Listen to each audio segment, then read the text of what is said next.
Just a quick note. An idea struck me for a short story. A young girl has lived her whole life by the shore of a lake, a girl like you.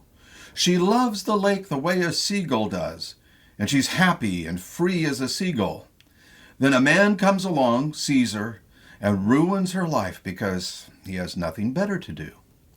Destroys her like this seagull. These are lines that Trigorin speaks, Trigorin the writer, at the end of Act 2 of The Seagull.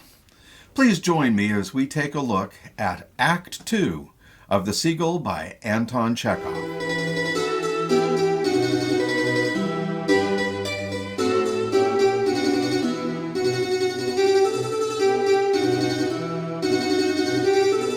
Hello, I'm Nathan Thomas. And thank you for joining me on this journey through The Seagull by Anton Chekhov. We've had an introduction to the play. We've done a detailed look at Act 1. It's time now to look at Act 2.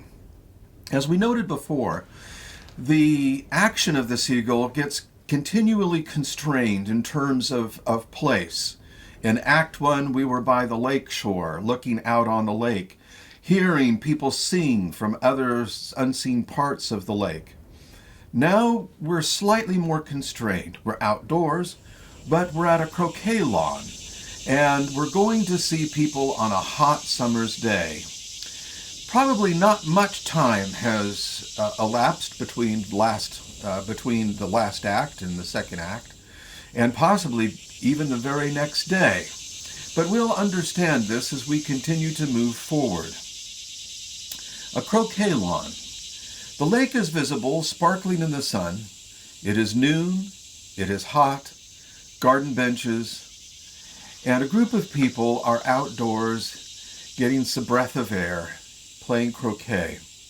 Act 2 has about 5 major chunks to it, and we'll start looking at those in detail. The first is the croquet game, followed by a dispute between Shamrayev, the man who runs Mr. Soren's farm, and Arkadina about some horses.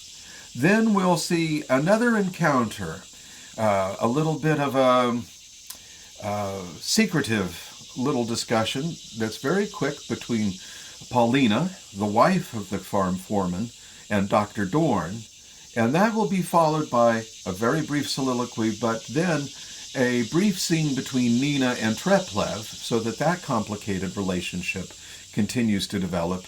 And then we'll see a lengthy conversation between Nina and Trigorin.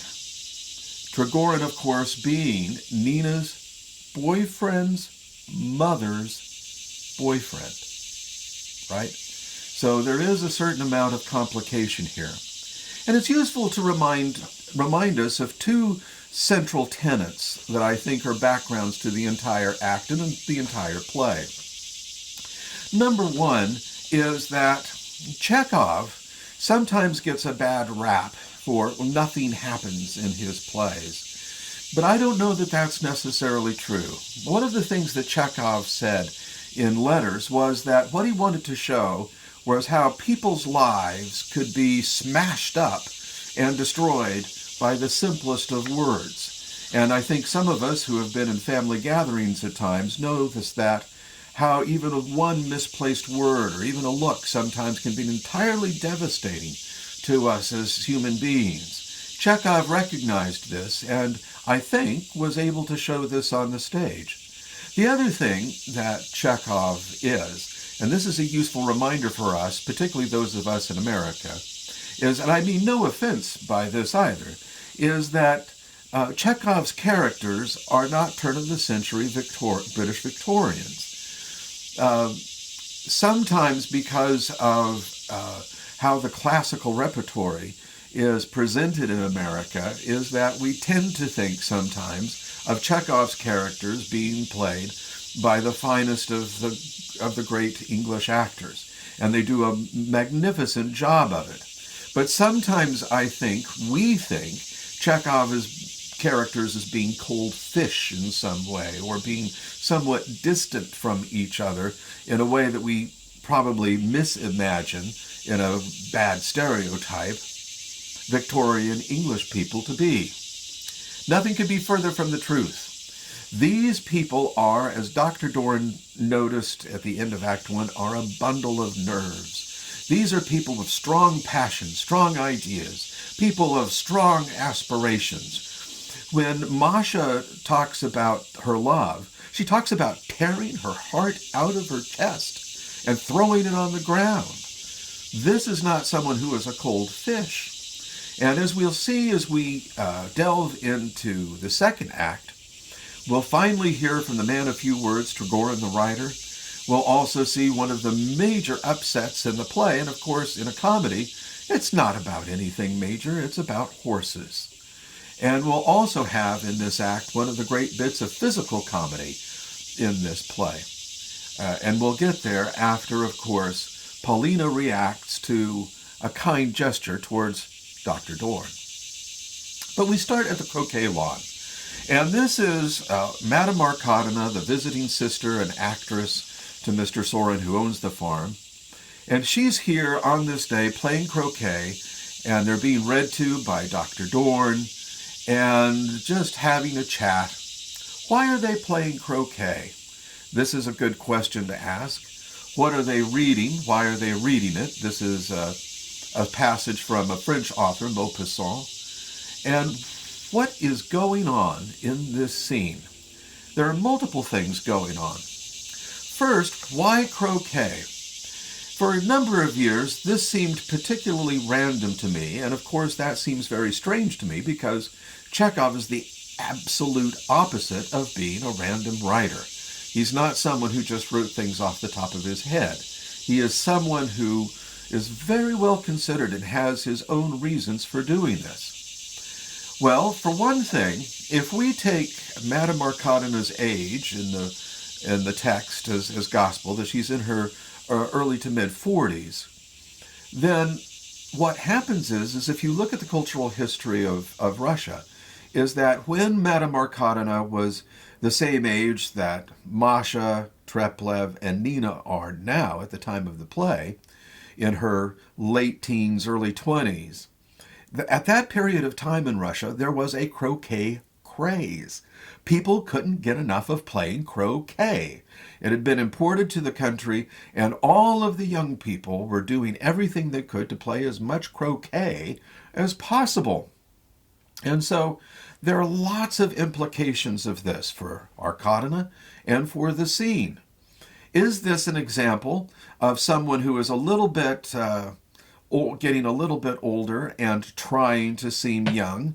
It's someone who is not familiar with, in our culture, someone who's not familiar with all the latest bands, and so pulls out their collection of music from, the late 1990s and, something old school and is trying to impress the kids. Is that what's going on here? Or is it something that she remembers as something where, as people played croquet, that there was the opportunity for budding romance?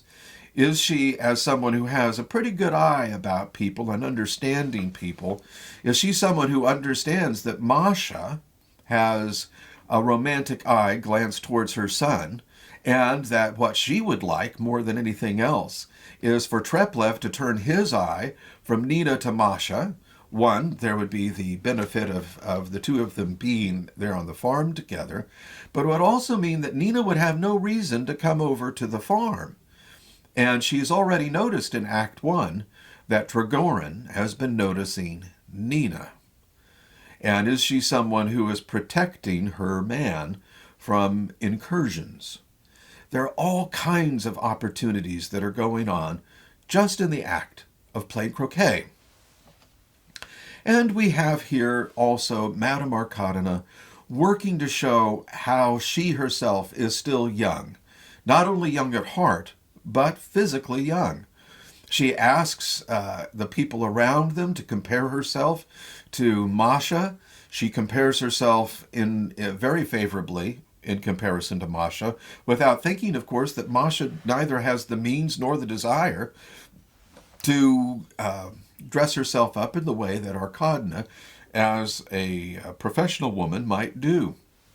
Masha's a girl who has grown up on a farm and has never been away from the rural life. And so it's an unfair comparison, but it's unclear that Arkadina thinks of this at all. She's only thinking, in some ways, of herself. And that may be, if there is a overwhelming challenge to Arkadina, is that sometimes she thinks of herself for very good reasons, and there are other times that she thinks of herself for very selfish reasons. And she is not always the best judge of when she steps over that line. And we have, of course, then this passage from Maupassant. And Dr. Dorn has been reading to them and singing little snatches of songs, as Dr. Dorn is wont to do. And then Arkadina picks up the book. And she reads, "But of course for people in fashionable society to get involved with writers and to try to make them part of their circle of friends is as dangerous as for a grain merchant to raise rats in a barn. If you're a grain merchant and you raise rats in your barn, you can expect your grain to be eaten. And if you're a member of society and you expect to have a writer in your circle, you can expect the writer to take advantage of that situation." And the rest of Maupassant's text, which Arkadina does not read, sounds like this: "Like drop upon drop of water, which will eventually pierce the hardest stone, praise falls word upon word into the susceptible heart of the writer. Then as soon as she sees him touched, weakened, softened by her constant flattery, she cuts him off. One by one she breaks whatever attachments he may have formed elsewhere, and little by little she gets him used to staying with her, to yield up his mind to her, and to make sure he stays with her. She takes care of him, arranges his successes, shows him off, makes a star of him, and before the entire world she gives him her marked respect, her unequaled admiration, and then because he feels like an idol, he stays in the temple." Keep that in mind when we move in to the third act. Sorin comes in, and of course he's brought in by the pair of Medvedenko, who comes every day to woo his beloved Masha, and of course we have Miss Nina who comes. And there is a conversation here in which is very complicated for a playwright to write and very complicated for a company of actors to put on. If you think about it, most conversations that we have involve usually two people, sometimes three people.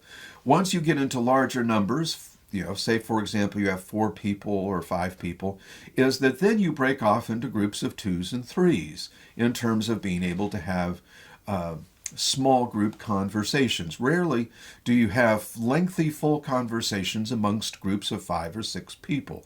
It's a challenge. It's just not what we generally do as humans. When we're dealing with individual, interpersonal communication, we deal in groups of 2s and 3s, mostly. What Chekhov has done here, and he also did it in the first act, is to have a conversation amongst this large group of people. And so you see this conversation roll around the 3 or 4 different topics that are of interest to the different participants in the conversation on stage. You have a conversation between Sorin and Dorn about Sorin wanting to get some sort of medication. You have a conversation from Nina talking about how wonderful it must be to be an actress in a big city. And then, of course, you have Masha, who is looking at Nina, working to figure out how Nina was able to attract Treplev's attentions and wanting to hear Treplev's play because it would give her another taste of Treplev's inner life, which Masha's very and greatly interested in.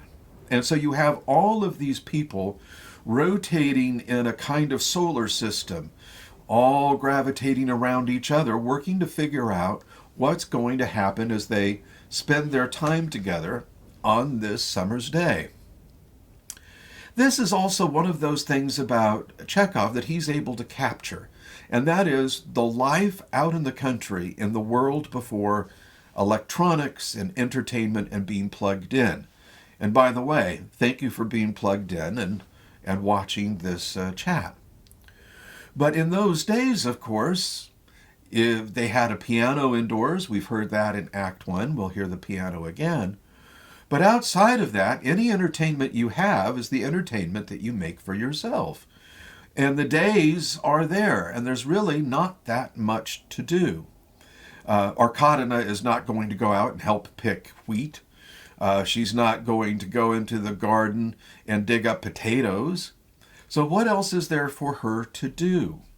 The other thing, of course, which is grinding on Madame Arkadina, is that she's a professional actress, and she is, as the English actors say, resting. She's between jobs, and she has really nowhere else to go at this particular time, and so she's come to stay with her brother. And so being out here reminds her of two things. One is she's never much cared for the country. She's not a country girl by any stretch of the imagination. And also it reminds her of the fact that she's not earning money. She's not working. And for an actress of her age and her culture, this is something that is particularly worrying. And so these anxieties are underneath pretty much all that is going on for her. Soren has this underlying anxiety, which continues all the time. He's 60 years, he's in his early 60s, which is, in his time and place, an old man. And he won't get treated in the way that he likes by his doctor, because the doctor does not have a cure for getting older. There is a time when all of us reach a stage where the springiness of youth is no longer springy. And this is going on to Mr. Soren. As we find out in Act 3, he has dizzy spells. Sometimes he falls. And when you're a person who is looking at being an older person, we look at falls, we look at spells and things like that differently than we did when we were even in our 30s. Dr. Dorn has the underlying anxiety of being a person who has always served people and never really has much for himself. He's getting to a point where he needs to be treated. He's 55 years old. Who's going to look after him? And so Soren's presence always reminds him of his own oncoming old age. You have Paulina, who is interested in being with Dr. Dorn, but can't because that affair would be an ongoing scandal, and Dr. Dorn, for whatever reason, is not interested in continuing that affair at this time. Masha, of course, has the underlying challenge of being in love with Treplev, who really hasn't noticed that she's there or doesn't care for her in a particular way. Nina has this idol worship of Trigorin. She's been in love with the local poet, but now she's met the big star, someone who has been in the big city, someone who's known internationally, someone whose books she's read and owns and reread, and has had perhaps some romantic fantasies elicited by reading some of his romantic scenes. So all of this is going on while they're playing croquet and having a conversation about what life it might be like if Arkadina could be in the city and if Soren would get treated by Dr. Dorn. And of course, Medvedenko, in his quiet and sometimes not so quiet love of Masha, always wondering if someone would pay attention to school teachers. Now, it is about at this point where Shemrayev, the foreman for the farm, comes in. A request has been made for some horses so that Arkadina and her entourage, Trigorin and who knows who else, can go into town. It's not a huge affair, but it provides a little bit of a breakup of the day. And so she's asked for some horses and a buggy to go into town. And Shemrayev shows up and says, "Oh, you're planning to go into town today?" "Yes." "Well, that's lovely. We're carting rye today. The men are busy. What horses can I spare?" Well, Madame Arkadina knows nothing about farming. Well, give me some horses for the carriage. What carriage horses? Carriage horses? Where am I supposed to, how is that supposed to work? He has to get the rye in from the fields, and if he doesn't, the rye is going to rot out in the fields. And of course, Shamrayev, as an ex-military officer, has the notion that, of course, he's correct and that things have to be a certain way, and he's in charge of them, and this is the way it goes. Madame Arkadina also is someone who believes that, since she is essentially the woman of the farm, she is her brother's sister, and the brother owns the farm, that if she wants horses, she should be able to get horses anytime she wants them. And so this breaks out into an argument between the two.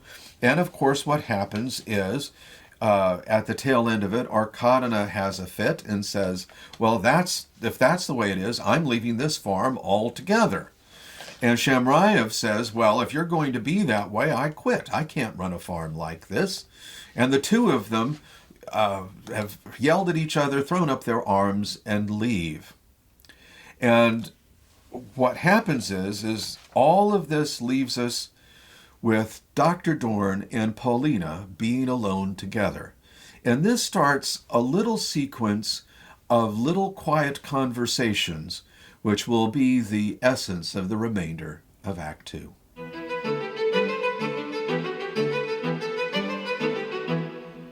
After the argument about the horses has basically cleared the stage, we're left with Dr. Dorn and Paulina on stage, and Paulina complains to Dorn about the pettiness of her husband, about how he is not someone that she can really love. And that, of course, is really putting quite a lot of pressure on Dr. Dorn. And Dr. Dorn's reply to this is, I'm 55. It's too late for me to change now.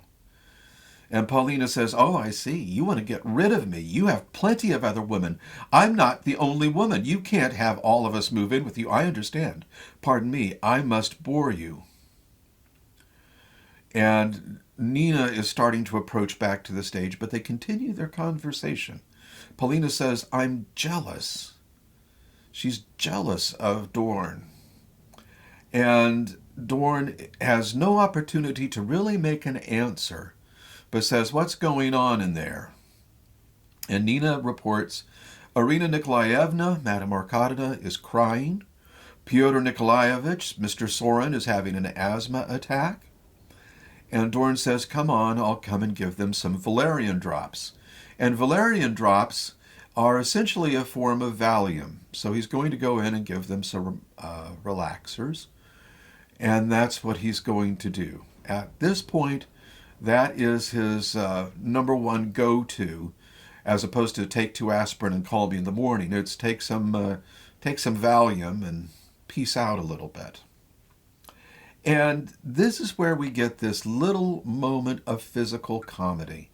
Paulina has been frantic, nearly frantic, in wanting to say, take me away from this to Dr. Dorn, please. We love each other. I love you. Please just take me away from all of this. I can't take this anymore. And of course, Nina has come in back from the house, and Nina is not in any way romantically interested in Dr. Dorn, but she has picked a small bouquet of flowers there next to the house.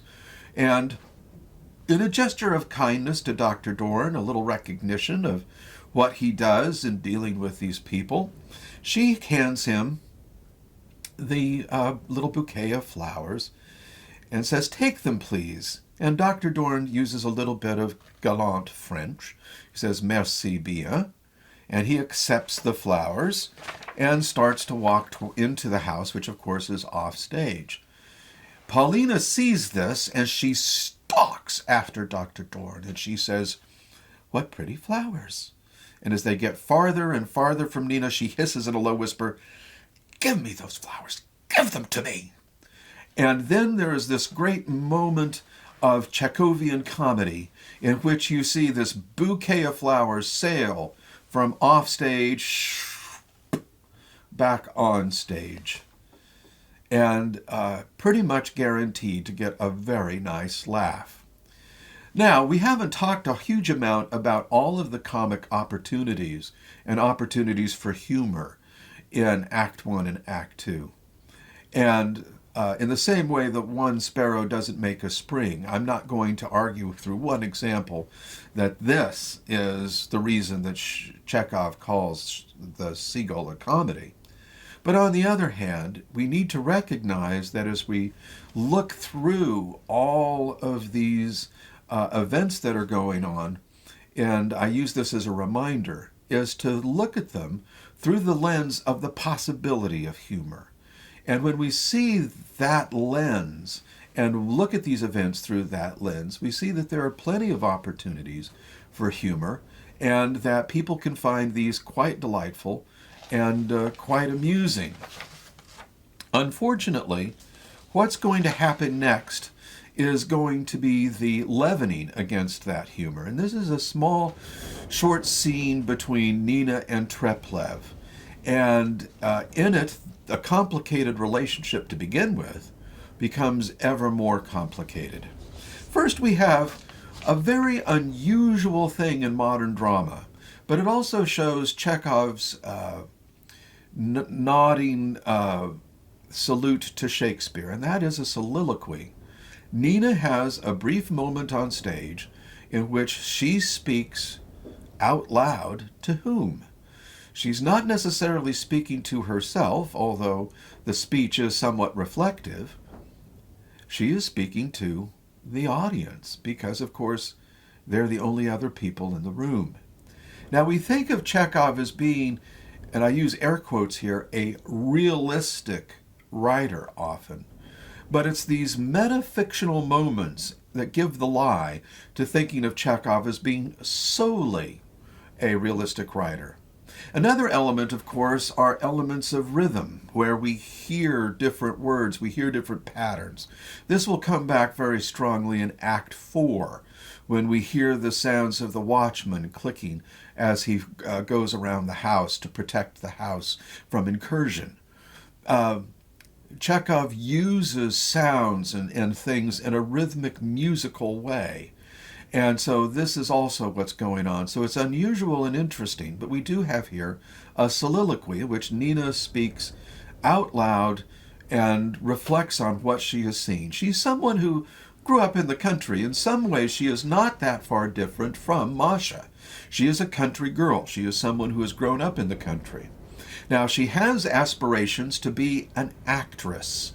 And so meeting she's been in a relationship with the local poet, Treplev, but now she's met a big-time internationally known writer, Trigorin, and this has been really interesting. And in meeting someone whose name has been on the books she's read and someone who is talked about in big city newspapers, his comings and his goings are looked at, his books are reviewed, and she meets him, and he's a quiet fellow who likes to fish. And so this has been an interesting thing for her to learn. And it's also been interesting to meet Madame Arkadina. You know someone, and you go, oh, that's them, and then you meet their mother, and she's not only an actress, she's a famous actress. And you realize that she has the same, condition of humanity as the rest of us. And so the heroes come down a little bit off of the altars on which the young girl has placed them. And so in the soliloquy, she mentions, yes, it's strange watching a great actress cry. Now, if you think about that, that is oddly ironic. Of course, we've seen a number of great actresses cry. That's one of the things, that's always the hallmark of acting. Oh, so-and-so can cry on cue. What a wonderful talent they have. Well, of course we've seen great actresses cry, and Nina here is not talking about seeing a great actress cry because we've seen that on stage, but rather that the great actress cries for real, that she's so upset, so frustrated, so angry, so whatever, that she cries in her real life. And the notion that a great star would be that upset is very puzzling to Nina in this moment. It's even stranger to see a famous writer always in the public eye, written about in the papers, whose picture is sold all over and books are translated into other languages, spend the whole day fishing, and be pleased when he catches 2 little fish. And so she's interested in this everyday life of these noted, popular people. And it's at that moment that Treplev appears. And he appears with a rifle, and he appears with something behind him. He's hiding it in some way. But we find out that Treplev has shot and killed a seagull, which he lays at Nina's feet. Now, there is an old rule of thumb called Chekhov's gun. And this is an axiom, a little proverb or aphorism that Chekhov derived about how plots need to work out in stories. So that if you show a gun in Act 1, then it needs to go off by the end of the play. Likewise, if you're going to have a gunshot in the story, then you need to show it before the gunshot happens. So if there's a gun goes off in Act 3, show the gun in Act 1. So here we are. We've got a gun. And this gun is used by Treplev to shoot the seagull. We don't really have a notion of whether or not Treplev has been a hunter before this. Is shooting an animal something new for Treplev, or is this something that he has done many times? Is he a good shot or not? All of those questions we don't know the answer to, but here we are. We've got the seagull. Treplev says, I was mean enough to kill the seagull, and I lay it at my feet, and then says, I'll kill myself the same way soon. And so in this way, Treplev associates himself with the act of killing, the act of death, and so associates himself with the dead seagull. As I killed the seagull, I will kill myself soon. He doesn't. He does not kill himself soon. We will see in Act 3 he tries, but he tries and fails. And so that's also an interesting thing, which we'll talk more about when we get to Act 3. Nina says, I don't recognize you. Treplev says, I don't recognize you either. His thinking behind this is that with the coming of Trigorin into their world, is that this has attracted Nina so much that he no longer recognizes her as the girl that he once has been in love with and was, he thought, in love with her. And this goes to the question that we raised in Act 1. What was their relationship before the play started? Was it a relationship in which they had been physically intimate, or was this a relationship that was basically just starting? What is the nature of the romance between Treplev and Nina, absent Trigorin? Whatever it was, it's something that sincerely bothers Treplev in its changing, in its absence. And then, of course, it's at that moment he sees Trigorin coming around the shore of the lake towards them here on the croquet lawn, and he quotes Hamlet, as he is wont to do. Words, words, words. That's what Hamlet says to Polonius in Hamlet. And so here Treplev is quoting that play and saying, look, the big star is coming. I won't bother you. I won't intrude. Three's company. Two's company, three's a crowd. I'll get out of your way. And he leaves, which leaves us with the lion's share of Act 2, the conversation between Nina and Trigorin.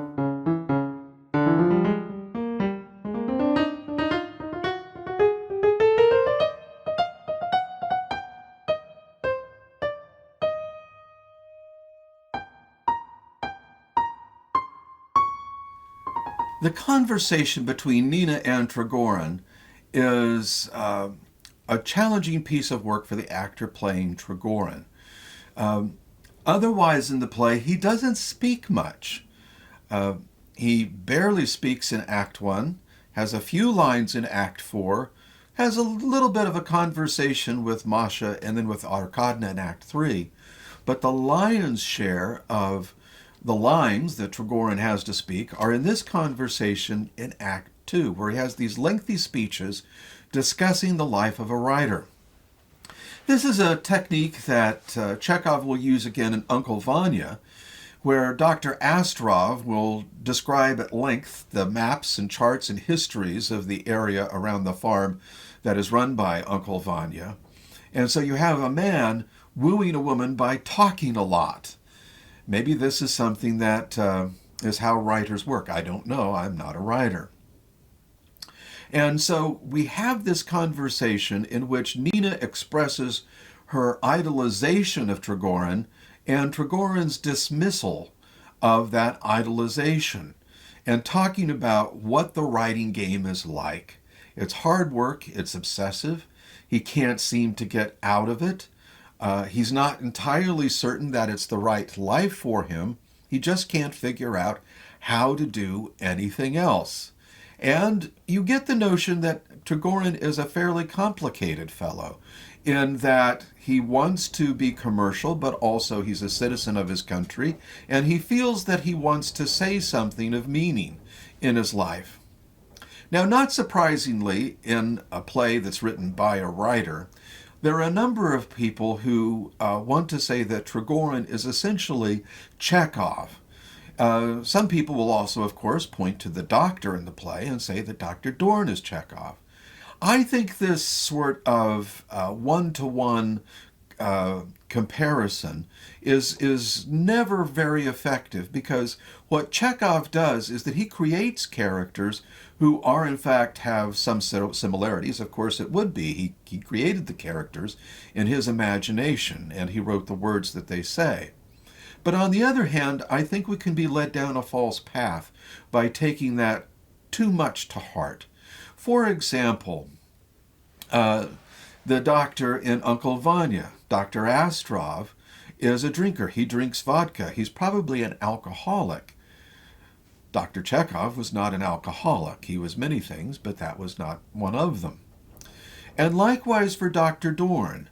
You get the notion that Dr. Dorn is a 55-year-old doctor who's looking at his future as a doctor, knowing what that will hold for him, and having no doctor of his own to care for him, is that he almost hates his patients. And that's something that Dr. Chekhov never did, as far as we can tell. I think he got frustrated, but I think all people get frustrated at times with their work or what they do, even as they enjoy it. And in the case of being the writer Trigorin, there are places probably where Trigorin gives voice to some of the things that Dr. Chekhov thinks and knows about the writing game, but there are probably also many places where he's Trigorin. And one of the places where I think that is in his attitude towards women and what he thinks is going on, and also his, as we'll see in Act 3, his ability to be flattered. And while he's deflecting that here, he's also eating it up. And so you have a conundrum in Trigorin as someone who both appears to explicitly deflect the great amount of praise that Nina is heaping upon him, but at the same time loving it, and loving it a lot. So these are some of the machinations underneath the speeches, these long speeches that Trigorin is giving. There was a famous dispute between Stanislavski, who played Trigorin in the Moscow Art Theater's performance of it back in 1898, and Chekhov. Stanislavski, when he played the part the first time, thought of Trigorin as a famous writer, as someone who was very polished and very debonair. And Chekhov came up to him at a rehearsal once and said, Trigorin wears plaid pants. In their culture, checked pants, but be the same thing as saying, yeah, this guy wears plaid pants. He's not the suave, debonair person all the time. He's someone who prefers fishing to writing. He's someone who likes just being outdoors and hanging out, rather than being studious and academic in his writing and being artistic and so forth. And so Chekhov wanted us to know that. And that is also a part of the conundrum of Mr. Trigorin. And of course, he likes what he writes when he writes it, but then afterwards he's sure that it's problematic. And of course, he says the thing which is true for any of us in the work of the arts. People read it and say, yes, nicely done, talented, nice, yes. But he's no Tolstoy. Or, lovely work, but it's not Father and Sons. Turgenev's better. And so it shall be until I'm buried. Nice and talented, nice and talented. My friends shall stand around my grave and say, oh, here lies Trigorin. He was a good writer, but Turgenev's better. And so we go through this, and finally, Nina compares, says, oh, you're like someone on a chariot. You're a romantic figure. And Trigorin says, oh, you think I'm a kind of Agamemnon? And Nina smiles, and she says, oh, I live across the way. I'm kind of thinking about being an actress. What do you think? At which point, the whole thing had been, we're leaving because of the argument over the horses.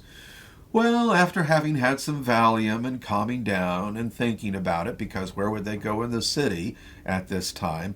I mean, if you're going to be in a hot day, better to be hot out in the country than hot in a city where it's so sticky and awful and nowhere to go and nowhere really to live because there's no money coming in. And so consequently, you're having a lot of expense without any income.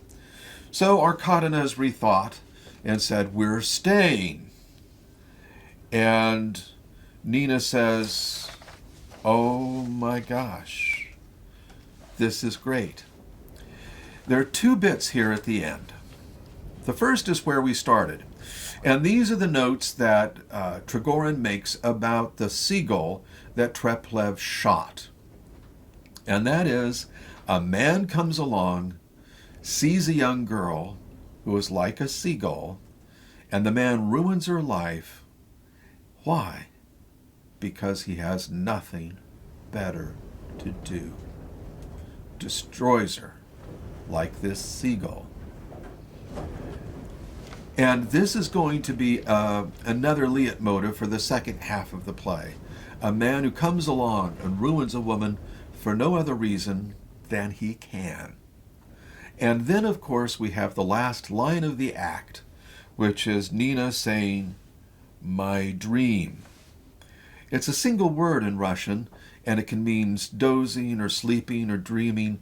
And so it's this notion of, is it a dream fulfilled, or she feels she's in a dream and someone needs to pinch her to wake her up, or we don't know, but there is a certain amount of poetry even in a one word.